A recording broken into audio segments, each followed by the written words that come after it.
तोड़ सकते थे, लेकिन ब्रह्मा जी की मर्यादा को रखने के लिए बंध गए हनुमान जी। अपने आप को बंधन में हनुमान जी ने डाल लिया और मेघनाथ ने कहा जाओ पकड़ लो इसे, लेकिन राक्षसों की हिम्मत नहीं हो हनुमान जी के पास में जाने। राक्षसों ने कहा महाराज कहना सरल है, पकड़ना बहुत कठिन है। हनुमान जी को महाराज पकड़ करके ले गए, रावण की सभा में खड़ा कर दिया। रावण ने अनेक प्रश्न पूछे हनुमान जी से। रावण को हनुमान जी ने समझाया और हनुमान जी कहते हैं कि रावण ने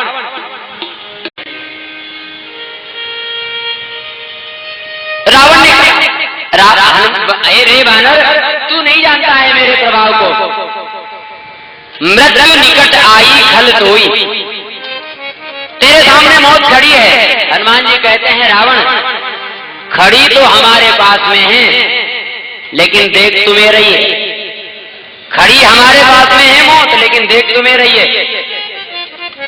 तो हनुमान जी से पूछा कि फिर तुम्हारे पास में क्यों खड़ी है? हनुमान जी कहते बोले हमसे तो पूछने आई है कि रावण का काम अभी तमाम करेंगे, कुछ देर और रहने दें। रावण हनुमान जी को मारने का आदेश देता है, तो उस समय भीषण जी महाराज आ गए और कहा बोले नीति विरोध मारिए दूता, ये नीति के विरुद्ध है, दूत को प्राण दंड नहीं दिया जाए और कोई दंड दो।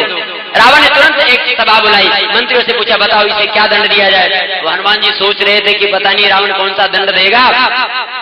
महाराज उसी समय हनुमान जी ने एक लीला की। कौन सी लीला? बोले अपनी पूंछ को चूमने लगे, पूंछ के ऊपर हाथ फेरने लगे, पूंछ का दुलार करने लगे, बार बार कभी आंख से लगाते, कभी उसका चुम्बन लेते, हाथ फेरते उस पूंछ के ऊपर। रावण ने देखा कि लगता है ये बानर अपनी पूंछ से बड़ा प्रेम करता है। कभी के ममता पूंछ पर, पूंछ के ऊपर इसकी ज्यादा ममता। बस बस बस मिल गया उपाय, इसकी पूंछ में आग लगा दो। हनुमान जी बहुत खुश हुए। चलो अच्छा हुआ रावण ने ये नहीं कहा कि पूंछ कटवा दो, हाथ पैर कटवा दो। रावण कहता है कि इसकी पूंछ में तेल बोर पट बांध पुनी पाव के देव लगाए, इसकी पूंछ में आग लगवा दो। हुआ ऐसा ही। राक्षस महाराज हनुमान जी की पूंछ में वस्त्र लपेटने लगे और अब राक्षसों ने विचार किया कि यज्ञ हो रहा है, पूंछ यज्ञ हो रहा है। हमारे यहाँ घी, कोई तेल की कमी, घी की कमी है क्या? राक्षसों ने तेल की जगह घी लगाया। शुद्ध घी में यज्ञ होना चाहिए। अब घी समाप्त हो गया। रावण से कहा बोले महाराज घी तो समाप्त हो गया। रावण ने कहा मूर्खों तुमसे घी के लिए किसने कहा था? हमने तेल के लिए कहा था, तुमने घी लगा दिया। राक्षसों ने कहा हनुमान जी से, क्या बोले हनुमान जी घी तो समाप्त हो गया, तेल बचा है। हनुमान जी ने कहा कोई बात नहीं, जैसी भगत की इच्छा वो भी चलेगा, तेल भी चलेगा। अब हनुमान जी ने अपनी पूंछ को बढ़ाया तो वहां पर गोस्वामी जी लिखते हैं कि रहाना नगर बसन घृत तेला, पहले घी समाप्त हुआ बाद में तेल। रहाना नगर बसन घृत तेला बारी पूंछ कीन कपि खेला, ऐसा खेल हनुमान जी ने किया। एक ही वस्त्र नहीं बचा। क्यों? हनुमान जी ने कहा अब जरूरत नहीं है वस्त्र बदलने की, अब तो चोला ही बदलना है। इसीलिए रहाना नगर बसन घृत तेला, और हनुमान जी को पूरे नगर में घुमाया गया। और उसके बाद में महाराज हनुमान जी सबका सहन कर रहे थे। राक्षस बड़े प्रसन्न हो रहे थे, बानर की पूंछ में आग लगी है, बड़ा आनंद आएगा, सब बड़े प्रसन्न हो रहे थे। कोई हनुमान जी को खिजाता है, कोई लात मारता है, हनुमान जी सबकी सहन कर रहे थे। क्यों? हनुमान जी यदि चाहते हैं तो सबको दंड दे सकते थे, सभी निशाचरों का वध कर सकते थे, लेकिन हनुमान जी ने ऐसा नहीं किया। क्यों? कि मैं भगवान का कार्य करने आया हूं, मेरे प्रभु का कार्य होना चाहिए, चाहे मेरी हंसी हो, चाहे मेरा चाहे जितना अपमान हो, सब सहन हनुमान जी ने किया। और उसके बाद में हनुमान जी की पूंछ में आग लगाई। हनुमान जी सोचने लगे कि अब मैं क्या करूं, लंका को जलाऊं? भगवान ने आज्ञा नहीं दी, भगवान से पूछने जाऊंगा तो विलंब हो जाएगा। तो उसी समय भगवान का ध्यान करने लगे। बस महाराज उसी समय तुरंत भगवान की ओर से प्रेरणा, आदेश मिल गया भगवान की ओर से। किस रूप में आदेश मिला? बोले हरि प्रेरित तेई अवसर चले मरुत 49 प्रकार की वायु चलने लगी। हनुमान जी समझ गए भगवान का आदेश हो गया है। तुरंत महाराज हनुमान जी महाराज ने छोटा रूप बनाया, एक भवन के ऊपर चढ़े, उसमें आग लगाई, फिर दूसरे तीसरे, महाराज लंका जलने लगी, राक्षस भागने लगे, बचाओ बचाओ बचाओ। रावण ने देखा मेरी लंका जल रही है, तुरंत इंद्र को आदेश दिया, हे इंद्र वर्षा करो। तुरंत वर्षा होने लगी। हनुमान जी महाराज ने उनसे कहा, अरे देवताओं ये क्या कर रहे हो? लंका को तुम बुझा रहे हो, हम जला रहे हैं, तुम बुझा रहे हैं। देवताओं ने कहा, उन मेघों ने कहा, हनुमान जी महाराज चिंता मत करिए, रावण कह रहा है कि जल की वर्षा करो, लेकिन जल नहीं बरस रहा है, पेट्रोल बरस रहा है। सोने की लंका महाराज जल करके राख हो गई। और हनुमान जी महाराज अपनी पूंछ को बुझा करके जानकी मां के पास में गए। और जानकी जी ने तो कहा था कि बेटा फल खा करके आ जाना, लेकिन हनुमान जी तो बहुत काम करके आ गए। डर रहे थे कि माता जी कुछ कहेगी। अंत में महाराज जानकी मां ने फिर चूड़ामणि दी। हनुमान जी ने कहा, माता जी जैसे मात मोहि दीजिए कछु चीना, जैसे रघुनायक मोहि दीना। जैसे रघुनाथ जी ने मुझे मुद्रिका दी थी, वैसे आप भी मुझे कुछ चिन्ह दीजिए। चूड़ामणि उतार तब दयो, हर समेत पवन सुत लयो। हनुमान जी महाराज चूड़ामणि लेकर के भगवान श्री राम जी के पास में आए, पूरा समाचार सुनाया। भगवान ने आदेश दे दिया लंका के ऊपर चढ़ाई करने के लिए। समुद्र के तट पर आए। यहाँ महाराज विभीषण ने रावण को समझाया, और रावण को विभीषण की बात अच्छी नहीं लगी, तो उसने चरण का प्रहार किया और विभीषण को लंका से भगा दिया। जैसे ही विभीषण ने रावण का त्याग किया, तो गोस्वामी जी रावण के लिए लिखते हैं कि रावण जबई विभीषण त्यागा, भयो विभव बिन तबई अभागा। अभी तक अभागा नहीं था रावण, जब तक विभीषण जी थे तब तक रावण भाग्यशाली था। लेकिन जब विभीषण जी ने रावण का साथ छोड़ दिया, अब इस रावण को कोई नहीं बचा सकता है। और विभीषण जी भगवान की शरण में आए, और उसके बाद में भगवान समुद्र से मार्ग मांगने लगे लंका में जाने के लिए। 3 दिन हो गए, भगवान की प्रार्थना नहीं सुनी। तब बाण चढ़ाया, समुद्र सामने आ गया। प्रभु मैं तो जड़ हूं, आप इसे सुखा सकते हैं, मुझे सुखा सकते हैं, लेकिन इसमें आपकी मर्यादा नहीं, मेरी भी मर्यादा रह जाए, आपका यश बढ़े। इसलिए आपकी सेना में 2 ऐसे वानर हैं, नल और नील, जिनके स्पर्श से पत्थर जो है जल में तैर जाएंगे। आप मेरे ऊपर एक पुल बनाइए और पुल के माध्यम से आप लंका में पहुंचे। ये समुद्र ने कहा। और उसी समय भगवान ने वहां रामेश्वरम भगवान की स्थापना की। लिंग थाप कर विधिवत पूजा, शिव समान प्रिय मोई न दूजा।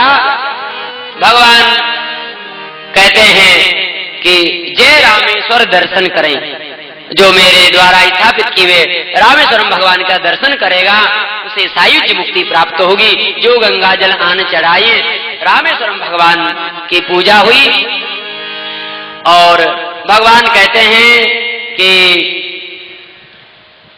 शंकर भजन बिना नर भजन न भगति न पावई मोर। शिव द्रोही मम भगत कहावा, सो नर सपने मोहि नहीं पावा।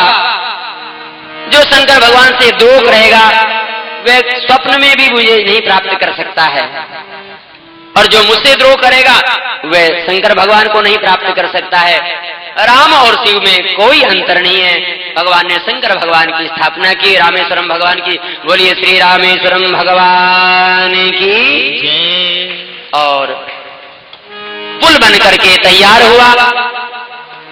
उस समय जब भगवान पुल के ऊपर खड़े हुए, तो भगवान के दर्शन करने के लिए समुद्र में रहने वाले सभी जीव जंतु ऊपर आ गए।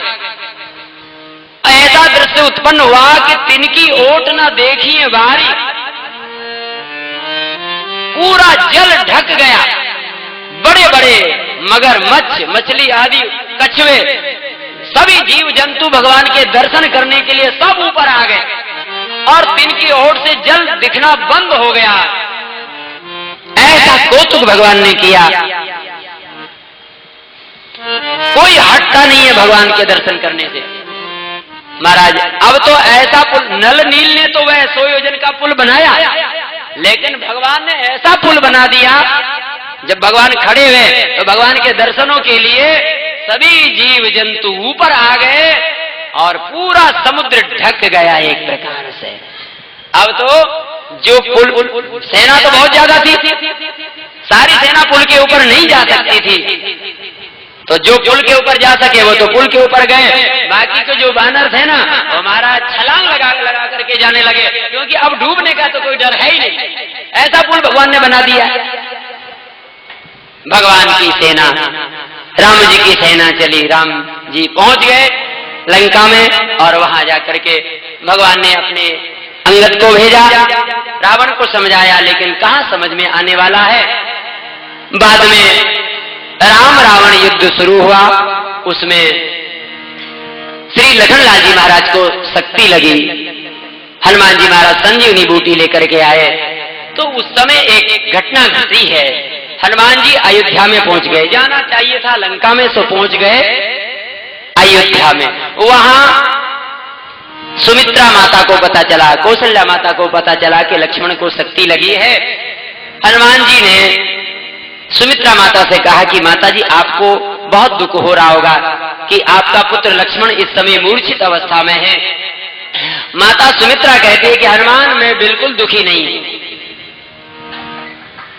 मेरे लक्ष्मण को कुछ नहीं हुआ है। हनुमान तू कहता है कि लक्ष्मण को शक्ति लगी है, किसकी छाती में बाण लगा है? अरे बाण लगा तो लक्ष्मण की छाती में, लेकिन ये बता रो कौन रहा है? जिसको बाण लगता है वह रोता है ना। यदि लक्ष्मण की छाती में बाण लगा है तो लक्ष्मण को रोना चाहिए, तो लक्ष्मण नहीं रो रहा है, लक्ष्मण तो सो रहा है। रो कौन रहा है? बोले रो रहे हैं राम जी, मेरे लक्ष्मण को कुछ नहीं हुआ। राम जी की गोद में रहने के बाद भी लक्ष्मण का कुछ बिगड़ सकता है? बिल्कुल नहीं।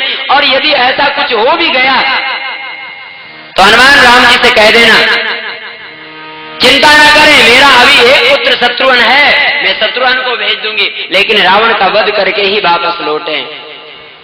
कौशल्या मां हनुमान से कहती कि हनुमान राम से जाकर के कह देना कि लक्ष्मण को साथ में लेकर के आवे तो अयोध्या में आवे, और यदि लक्ष्मण नहीं तो राम का अयोध्या में कोई काम नहीं। जैसे लेकर के गया है लक्ष्मण को साथ में, वैसे के वैसे ही लक्ष्मण को लेकर के आवे, तब तो राम अयोध्या में आवे, नहीं तो राम अयोध्या में नहीं आवे, मेरी ओर से कह देना। महाराज हनुमान जी महाराज आए, लखनलाल जी महाराज को संजीवनी बूटी पिलाई गई, उठ करके खड़े हो गए, और फिर रावण ने कुंभकर्ण को जगाया। भगवान के द्वारा कुंभकर्ण का भी उद्धार हुआ, राम रावण का युद्ध शुरू हुआ, उसमें लक्ष्मण जी के द्वारा मेघनाथ मारा गया। और अब रावण को मारना है तो रावण के ऊपर विजय केवल भगवान के नाम से किया जा सकता है। इसलिए सीता राम राम राम, राजा राम राम राम, सीता राम राम राम, राजा राम राम राम, सीता राम राम राम, राजा राम राम राम, सीता राम राम राम, राजा राम राम राम, सीता राम राम राम, राजा राम राम राम, सीता राम राम राम, राजा राम राम राम, सीता राम राम राम, राजा राम राम राम, सीता राम राम राम, राजा राम राम राम, सीता राम राम राम, राजा राम राम राम, सीता राम राम राम, राजा राम राम राम, सीता राम राम राम, राजा राम राम राम, सीता राम राम राम,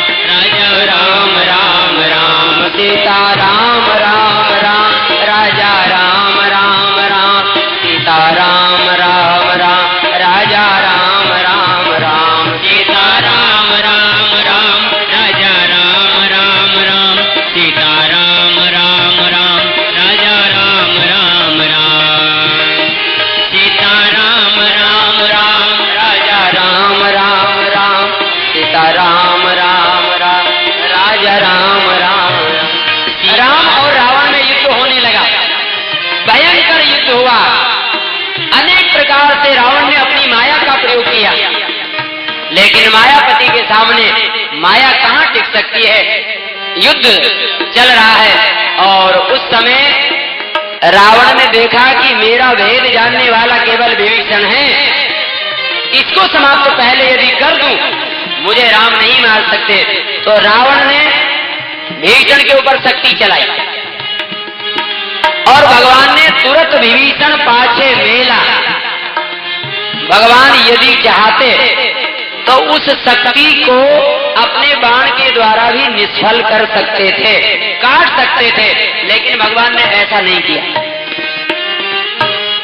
रावण के द्वारा चलाई हुई शक्ति को अपनी छाती के ऊपर ले लिया, विभीषण को पीछे कर दिया भगवान ने। और मानो भगवान ने यह बता दिया कि रावण, विभीषण का मैंने हाथ पकड़ा है, जो मेरी शरण में आ जाता है फिर उसे कोई मार नहीं सकता है। विभीषण की छाती में बाण नहीं लग सकता है, पहले राम की छाती में बाण लगेगा। भगवान ने अपनी छाती पर उसको ले लिया और दुनिया को यह दिखा दिया कि भगवान अपने भक्त की कैसे रक्षा करते हैं। अंत में भगवान ने 31 बाण एक साथ में धनुष के ऊपर चढ़ाए और रावण के 20 भुजाओं को काट दिया, 10 सिरों को काट दिया और एक बाण उसके नाभि में जाकर के लगा। बस रावण धराशायी हो गया। कहाँ राम रन हतों पचारी, राम जी का नाम लेकर के धरती पर गिर पड़ा। देवता जय जयकार करने लगे। बोलिए श्री राजा रामचंद्र भगवान की, अयोध्यानाथ भगवान की जय। देवताओं ने पुष्पों की वर्षा की है और विभीषण जी को लंका का राजा बनाया है। श्री जानकी मैया की अग्नि परीक्षा हुई और भगवान पुष्पक विमान में बैठ करके अपनी अयोध्या में पधारे। यहाँ अयोध्या वासियों ने कहा कि अब देर नहीं होना चाहिए, राम जी को अब राजा बना दिया जाए। तुरंत जो है गुरुदेव ने सारी तैयारी करवाई और प्रथम तिलक वशिष्ठ मुनि कीना, मुनि सब विप्रन आयस दीना। गुरुदेव वशिष्ठ जी ने भगवान का राज्याभिषेक किया, भगवान राजा बन गए और अयोध्या में राम जी का राज्याभिषेक महोत्सव मनाया गया। अब यहीं पर कथा को विराम। अभी हमारे श्री धर्मपाल जी वंदे जगद कारणम, वंदे पन्नगभूषणं मृगधरम, वंदे पशूनां पते, वंदे सूर्य शशांकवह्निनयना, वंदे मुकुंद प्रिया, वंदे भक्तजनाश्रयं च वरदां, वंदे शिवां शंकरां। तव तत्त्वं न जानामि कीदृशोऽसि महेश्वर, यादृशोऽसि महादेव, तादृशाय नमो नमः। भवानी शंकर महारुद्राय नमः। नागयज्ञोपवीतकाय चंद्रार्धगुतशेखराय पार्वतीपतये नमः। रामेश्वराय नमः।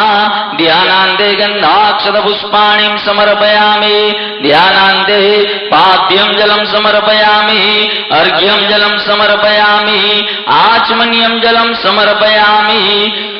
सर्वांगे वरुण स्नानम, स्नान कराओ। अत तीर्थोदकेन स्नापयित्वा ओम गंगा सिंधु सरस्वती च यमुना गोदावरी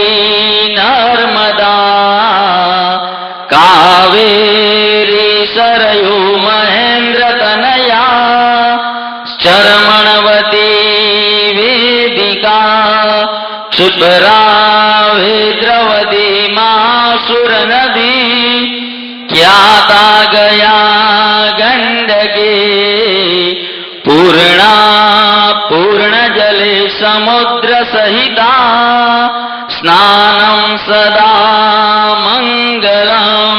भवानी शंकर महारुद्राय नमः, रामेश्वराय नमः। सर्वांगे तीर्थोदक स्नानं समर्पयामि। तीर्थोदक स्नानान्ते गंधेनार्चयेत। तिलक ओम त्वां गंधर्वा अगणौ स्वामिन्द्र स्वां बृहस्पति त्वामोगधे सोमो राजा विद्वान्यक्ष्मादमुच्यत।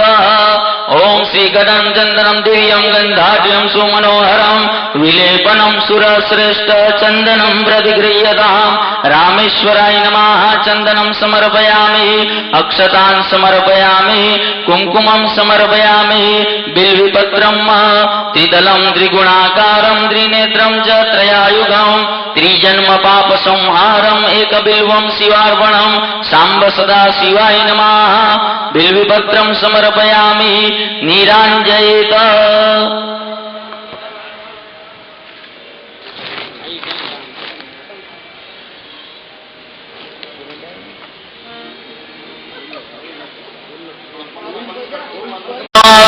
प्रजननं मे अस्तु दशवीरगो सर्वगणगो स्वस्तये आत्मा सनि प्रजा सनि पशु सनि लोक सन्यभय सनि अग्ने प्रजां बहुलां मे करोत्पन्नं पयोरेतु अस्मा शुद्धत कर्पूर गौरं करुणावतारं संसार सारं भुजगेन्द्रहारं सदा वसन्तं हृदयारविन्दे भवं भवानी सहितं नमामि। भवानी शंकर महारुद्राय नमः। मंगल नीरांजनं च समर्पयामि। जलेन शीतलीकरणं जानिकानि च पापानि जन्मान्तरकृतानि च तानि सर्वाणि नश्यन्तु प्रदक्षिणां च पदे पदे। पुष्पाञ्जलिं गृहीत्वा ओम जग्नेन जग्नमयजन्त देवा तानि धर्माणि प्रथमान्यासन्नः तेहनाकं महिमाना सचन्द्र यत्र पूर्वे साध्याः सन्ति देवा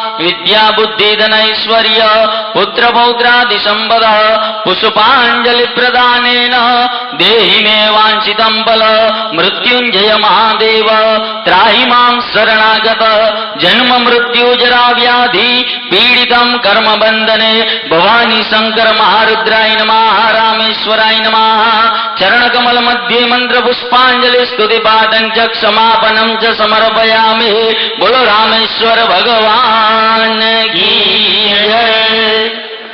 हरि शरणं हरि शरणं हरि शरणं गुरु शरणो गुरु शरणो गुरु शरणो गुरु शरणो गुरु शरणं गुरु शरणं गुरु शरणं गुरु शरणो गुरु शरणो गुरु शरणो गुरु शरणो गुरु शरणं गुरु शरणं गुरु शरणं गुरु शरणं हरि शरणो हरि शरणो हरि शरणो हरि शरणं हरि शरणं हरि शरणं हरि शरणं हरि शरणो हरि शरणो हरि शरणो हरि शरणो हरि शरणं हरि शरणं हरि शरणं प्रभु शरणो प्रभु शरणो प्रभु शरणो प्रभु शरणो प्रभु शरणं प्रभु शरणं प्रभु शरणं प्रभु शरणो प्रभु शरणो प्रभु शरणो प्रभु शरणो प्रभु शरणं प्रभु शरणं प्रभु शरणं प्रभु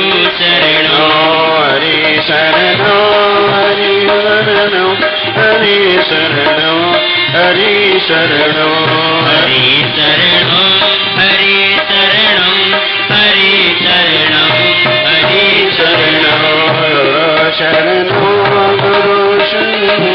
गुरु शरणं गुरु शरणं गुरु शरणं गुरु शरणं गुरु शरणं गुरु शरणं गुरु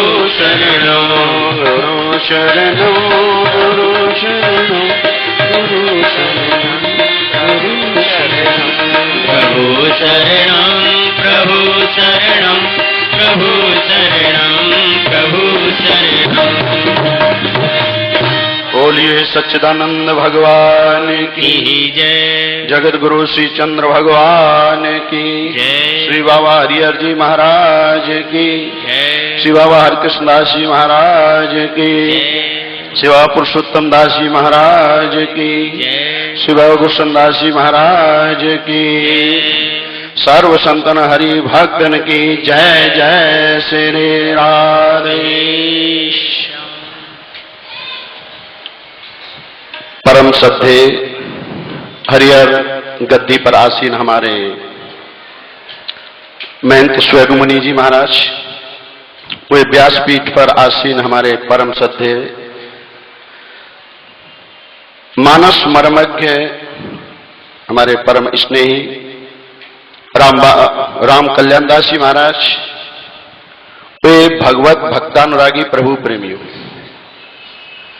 बड़े सौभाग्य का सुंदर सत्र भाद्रपद में आज से 520 वर्ष पहले उदासीनाचार्य जगत गुरु श्री चंद्र भगवान ने और इस धरा भूमि पर प्रकट होकर के जहां धर्म का ह्रास हो रहा था, अधर्म की वृद्धि हो रही थी, उस अधर्म का विनाश करते हुए धर्म की स्थापना करते हुए 149 साल तक और धर्म का प्रचार प्रसार करते हुए हिमाचल में चंबा नदी पार करके और जगत गुरु श्री चंद्र भगवान अपने गोलोक धाम को चलो। बोलिए जगत गुरु श्री चंद्र भगवान की जय।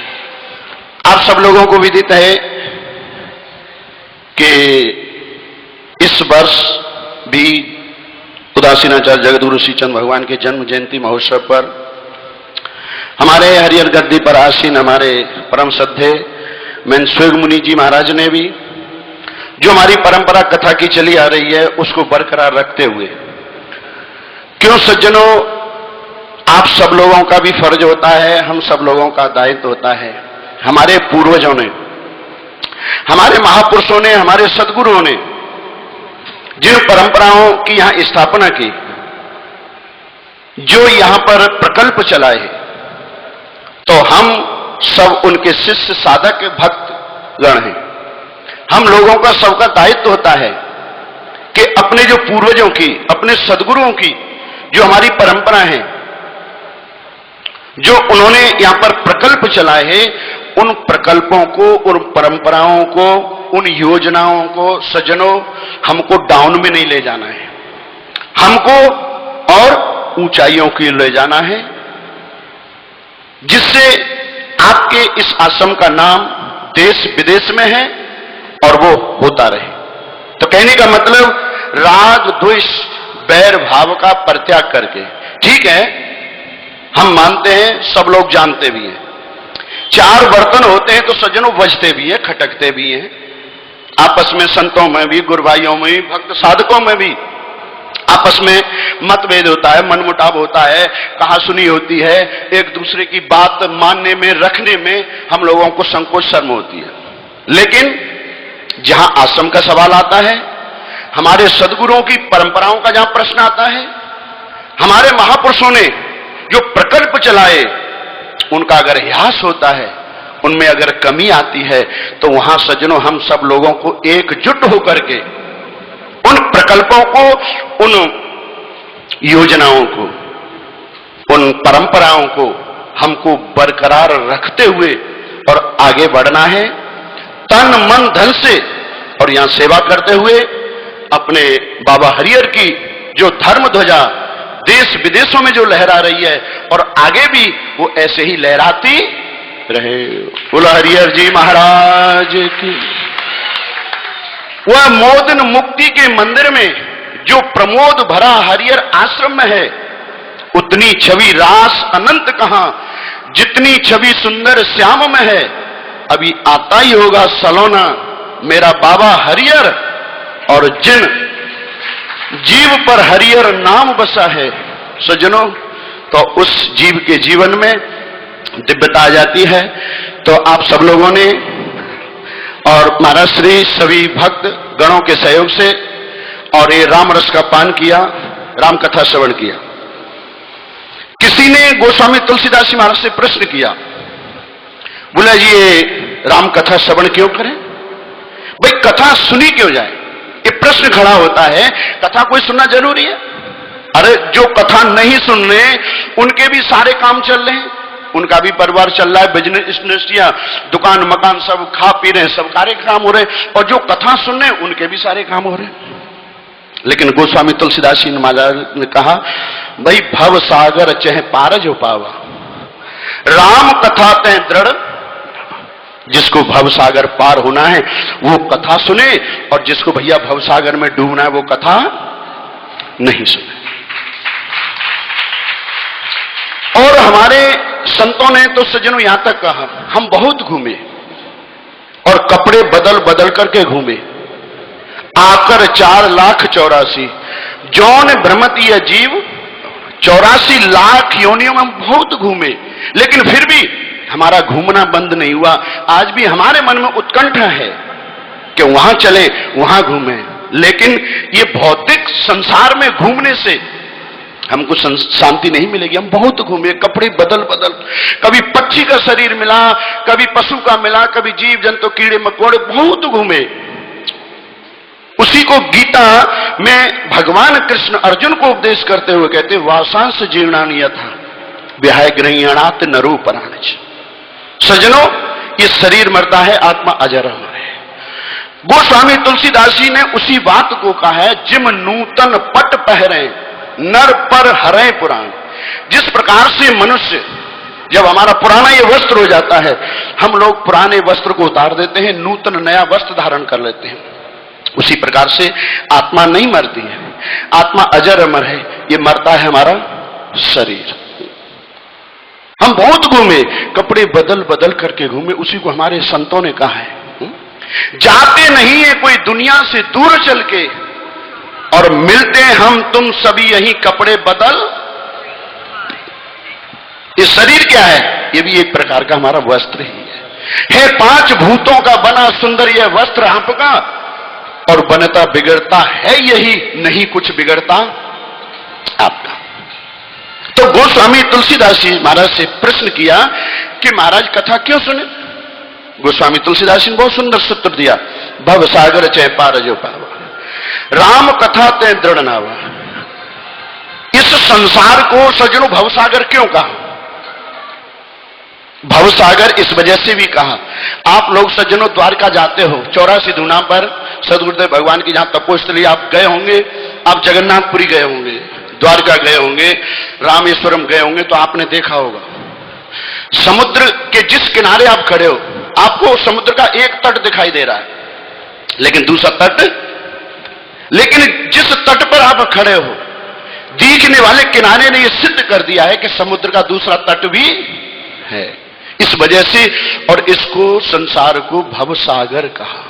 हमको जन्म का तट दिखाई देता है, लेकिन मृत्यु का तट दिखाई नहीं देता। अगर मृत्यु का तट इस जीव के जीवन में दिखाई देने लग जाए, तो मनुष्य के जीवन में सज्जनों बदलाव आ जाएगा, दिव्यता आ जाएगी, ये जीव शांति आनंद की। लेकिन जन्म का तट हमको दिख रहा है, मृत्यु के तट को हम भूल जाते हैं। इसी वजह से और इसको भवसागर कहा। भवसागर क्यों कहा? आप लोगों ने देखा है, समुद्र के पानी को आप मुंह में डालो तो एकदम आपके मुंह को बिगाड़ देगा। समुद्र का पानी खारी होता है, उसमें और लहरें तरंगें समुद्र के अंदर उठती रहती हैं। लेकिन इस संसार को भवसागर क्यों कहा? हमारे संतों ने इसका बहुत सुंदर रहस्य बताया। ये तुम्हारा संसार है, ये तुम्हारा परिवार है, ये भी एक प्रकार का समुद्र है। तुम्हारे परिवार रूपी समुद्र में, इस संसार रूपी समुद्र में कभी अनुकूलता की लहर आएगी तो कभी प्रतिकूलता की लहर आएगी, कभी सुख की लहर आएगी तो कभी दुख की लहर आएगी, कभी मान की लहर आएगी तो कभी सम्मान की लहर आएगी। ये तरंगे जैसे समुद्र में आपने देखा होगा 24 घंटे समुद्र के अंदर उथल पुथल मची रहती है, इसी प्रकार से जीवन रूपी समुद्र में